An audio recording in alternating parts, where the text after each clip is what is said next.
Yeah. Lucinda only drinks the finest of dinosaur breast milk, leaving at Shell Station.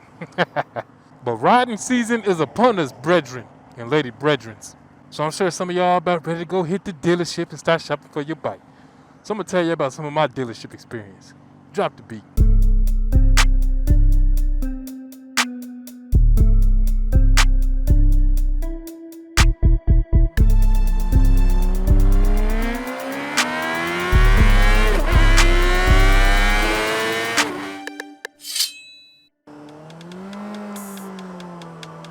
What's good, y'all? Master Yoshi here. That's right. So I'm going to talk to y'all about some of my dealership experience.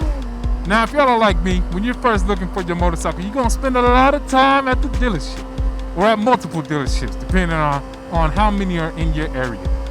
I know I was hitting up everyone within a 50-mile radius. I didn't care if it was just regular sports bikes that were selling or if it was a Harley Davidson dealership. Speaking of dealerships, there goes one right there. But even after I got my bike, I still like spending time at the dealership. You know, and I'm probably that type of person that dealers hate. You know, always in there, but never buying nothing. So I try to space out my visits, you know what I'm saying? Try to space it out by at least a few weeks. So when I was first looking into getting a CBR600rr, you know, I was looking for used ones, and I was also thinking about going the new route. So on this particular trip, I didn't plan on buying it, but I actually did want to talk to a salesman and, you know, get it priced out and everything so I could find out just how much it would cost me to buy a new motorcycle. I was totally new to the motorcycle buying process, but I assumed it was something like cars, and it is. It's similar. So me, I'm the type of person, you know, I like to try to be prepared no matter what I'm getting into. And I knew I was getting ready to buy a motorcycle, so I knew I had to do my research on it first.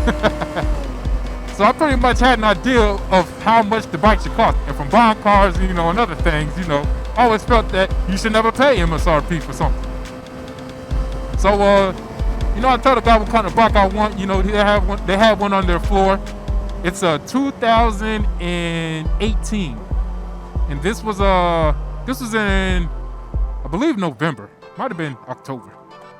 But anyways, so we're pricing out this bike, you know, he pulls up his little inventory list and he's like, yeah, we got this one right here, man, brand new.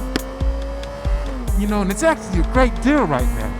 $11,459. Or whatever MSRP was. I don't remember what it was at the time, but he quoted me MSRP and had the audacity to call that a good deal. So, you know, I didn't let him know that I was a savvy buyer, or at least savvy on the prices of these bikes. So, you know, I didn't bust out everything yet. So at first I was just like, man, that sounds kind of expensive. You can't go down. Come on, you can go down a little bit from that, can't you? And he's like, well, let me see what my manager says. So he goes talk to the manager, comes back, took off like $1,000, and he's like, yeah, man, this is a great deal, yada yada yada. And I was like, well, it's already the end of 2018. I know y'all got some 2019s coming in, so I'm sure you can make it even better than that. So he leaves, go to the manager, comes back again, and then took off like another 500 or something like that. That's when I pulled out the big gun, because I've been doing my research. I was like, look, man, this dealership over here, 70 miles away, they're offering it for this price. Y'all gotta at least match that price. Because 70 miles ain't nothing but a hop, skip, and a step away. I could just go over there and get it. So then he went, and the manager actually came back with him this time. And, you know, I like the manager more. The manager was more appreciative of me doing my research. He's like, yeah, you're right. It is the end of the year. We are trying to get some new ones in. And so the manager actually got the price down. I think out the door I was about to be spending something like $9,500 or something like that, which I thought was a pretty decent deal for a brand new bike. But of course, like I said, you know, I wasn't ready to buy at the time, so, you know, I wasted all their time. But at least I learned from it. So I'd advise y'all to do the same, man. Go to dealerships, try to learn, see what the buying process is like, so that way when you're ready to pull the trigger, there ain't no surprises. Because, you know, them dealership fees and all that bullshit they try to hit you with. It's nice to know what everything's going to come out to. Now, the other interesting experience I had was, if y'all been watching my channel for long enough, y'all know that the apple of my eye is the CBR600rr. Oh, that thing make you moist up in your underloins. But, so I was telling the dude, I wasn't interested in getting nothing priced out that time. But, some salesmen, they like to just come and chat with you or whatever. And I was telling him I really like that 1000rr. That's probably going to be the bike I get, even though it wasn't. But he's like, why would you want that? So, I broke it down to him, told him everything I liked about it. I told him how it's one of the best looking bikes to me. I love the LED lights. I love the integrated turn signals in the mirrors. I love how light it is, how it feels like the 600, even though I hadn't ridden it yet, but just sitting on it and everything. And the dude was like, well, you don't need a 1000. I mean, a 600 is just as quick. It might not be as fast, but it's about just as quick as a 1000. I was like, yeah, I get that. I ain't trying to ride fast no way.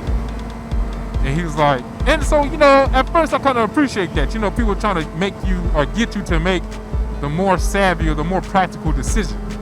But that's not where he was coming from. He was just giving me his opinion, you know what I'm saying, and trying to talk me down from the bike I actually wanted.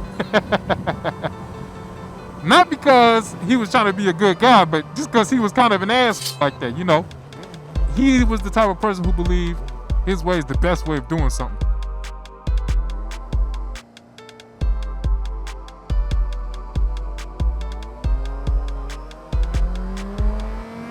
So yeah, you could tell he was just that type of person who thought his way was the best way. And he's over here talking down on my opinion. Then I ended up having to school his ass too a little bit. He talked about one of the reasons he liked the CBR600 so much more was because of the matte black paint job. Now to me, if the fairings is one of the reasons why you're gonna go with the 600 over the 1000rr, that's kind of a stupid idea in my opinion, because especially with Hondas or the CBR600 and 1000rr, the fairings are very easy to change out. They're relatively inexpensive, and they even come with tank covers, so you don't got to get the tank painted. So it's pretty easy to change the color of your fairings. So to say the 600 looks better color-wise, paint job-wise, and that's one of the reasons why you would want it, just for the paint job, not the fairing or the body style, but the paint job, was stupid to me. And I was like, well, matter of fact, in my opinion, the matte black on the 1000 looks much better than the 600 anyways. He said, what? They got a matte black in the 1000? Because they only had a red one on their floor. I'm like, yeah, they got a matte black in the 1000. I put up some pictures. He's like, oh man, that is nice. So I'm telling y'all want to be that type of person in the dealership. You want to be schooling people, because when you go, I'm telling you, they call it the dealership for a reason. Sometimes them prices be jacked up. But if you want a new bike, I understand that. So, you got to do your research before you pull up to the dealership, because, you're going to walk in with Tootsie written across your head. That's how they're going to treat you. They're going to try to play you like a sucker. Them dudes going to try to play you like Nintendo Dreambox.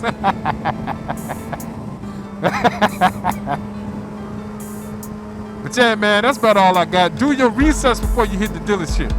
You know what I'm saying? You want to save you some money, do that damn research. And try to find what bike you actually want, too. Because, it's kind of, I don't know, it can get overwhelming having everybody push their opinions on you. You know what I'm saying? So you want to be able to think for yourself. But also, you do that in moderation. You do want to take other people's advice if they're coming from a good place. You know what I mean? And you should be able to judge them, what type of place they're coming from. Is it true concern? Is it true knowledge? Or is it just them and their ego telling you what you should get? But I drove over this bridge. I didn't even show y'all none of the beautiful views. I believe this is the Tennessee River.